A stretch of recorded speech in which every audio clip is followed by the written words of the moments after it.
आज मैं Sumit Kumar machine shop से, जो ये मेरी सीएनसी मशीन है, इसका जो ये प्रेशर वॉल है, इसको क्या होता था कि जब भी लिफ्ट से हमें स्टोर की तरफ सामान को आदान प्रदान करना होता था तो ये क्या होता था कि इससे टकरा जाती थी, जिसके कारण इसके जो है कि डैमेज होने के चांस थे, इसके कुछ पार्ट्स भी खराब होने के चांस थे, जिसके कारण मुझे काफी दिक्कत होती थी। और अब मैं इस पे एक छोटी सी इंप्रूवमेंट करने जा रहा हूँ, जो आगे मैं आपको वीडियो में भी दिखाऊंगा।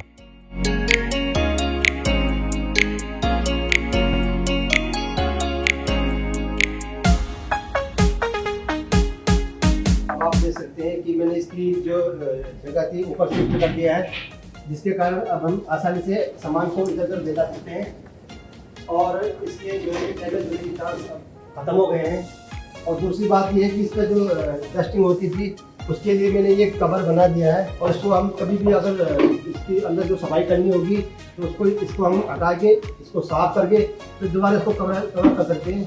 और ये मेरा लॉन्ग टर्म हो गया है। Thank you so much.